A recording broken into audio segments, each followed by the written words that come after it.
Aujourd'hui, 24 octobre 2025, j'ai un désir, je ne sais comment l'expliquer, un désir, une inspiration qui me pousse à témoigner de ce qu'a été,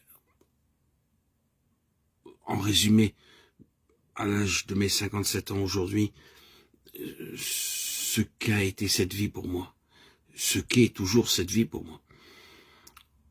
J'ai pendant de nombreuses années, dès l'âge de 17 ans, cru en Christ. Malgré les yeshivot, les écoles talmudiques que j'ai côtoyées, celles d'Aix-les-Bains, de Mehacharim, au centre même de Jérusalem, et toutes les autres écoles juives que j'ai côtoyées, que ce soit au Talmud Torah, j'ai toujours eu un mal existentiel qui me poussait à croire qu'il y avait autre chose que cette vie juive qu'on m'imposait, à laquelle j'étais restreint, qui est très belle, bien sûr, enrichissante en connaissances, car le peuple juif est le peuple du livre, le peuple de la sagesse. Mais en dehors de toute cette sagesse, à laquelle d'ailleurs je n'ai pas entièrement adhéré, et pour moi ce fut une bénédiction, car en cela j'ai pu rencontrer Christ et voir ailleurs. Me suis intéressé à Bhagwan Sri Rajneesh, Osho Rajneesh, un maître de la méditation. Je me suis intéressé au yoga, à toutes ces choses, toutes ces techniques de méditation.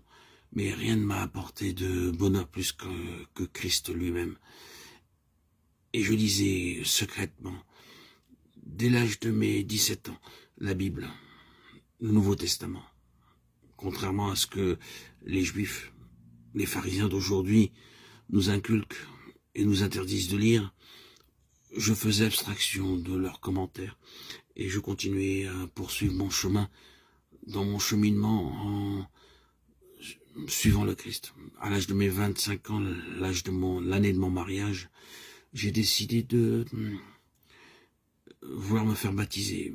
Mais vu les contradictions et les oppositions qu'il y avait à cette époque, et par rapport à ma femme qui elle-même était, qui est toujours juive orthodoxe, j'ai pas pu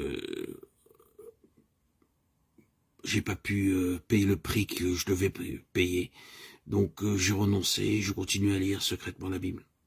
Jusqu'à l'âge de mes 51 ans, où j'ai pu être baptisé le 26 septembre 2019, grâce à des missionnaires qui se trouvaient sur mon chemin au lac de ma ville, la ville natale, où je vis encore aujourd'hui, et où ma fille m'a amené à les rencontrer. C'était merveilleux.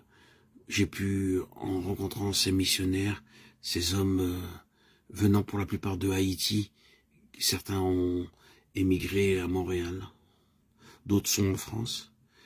Grâce à ces hommes, grâce à ces personnes, j'ai pu recevoir le baptême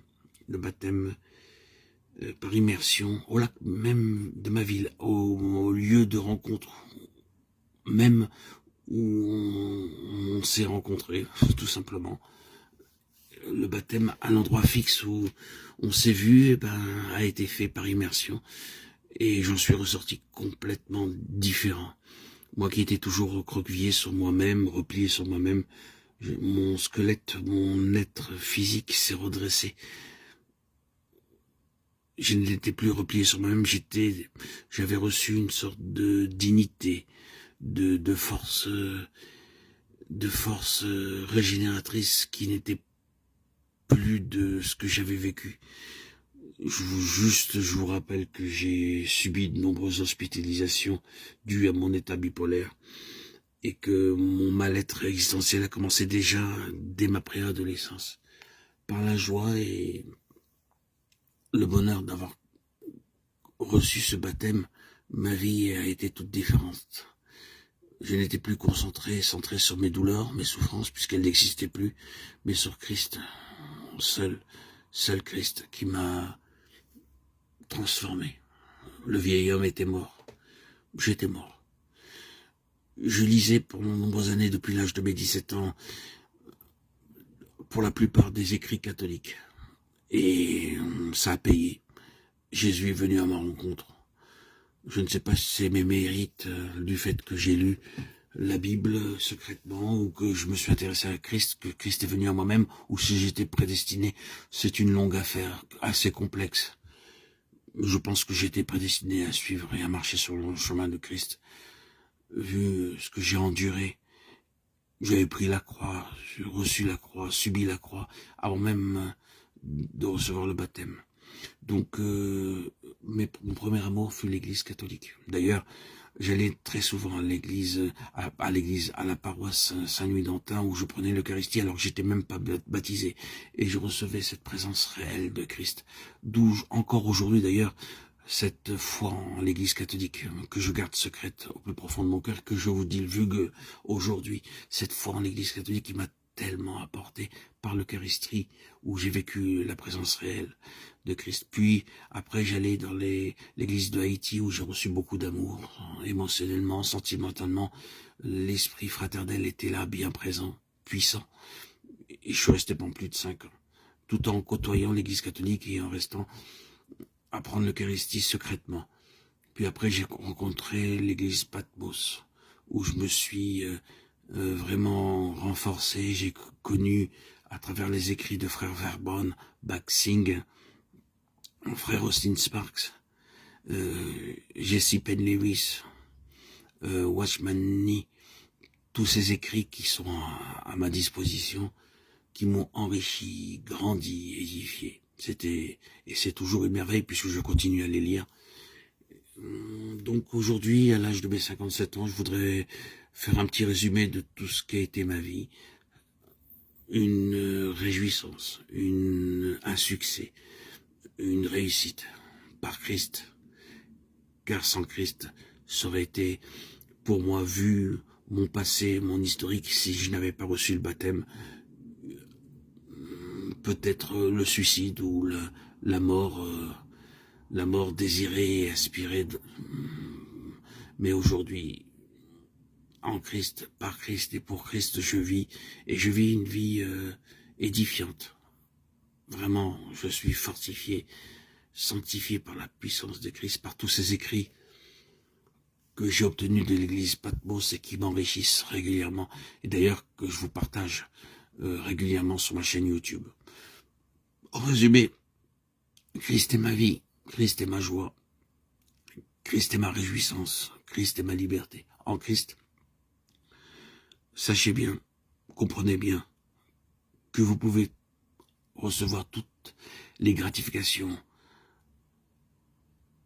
les besoins les demandes auxquelles vous aspirez.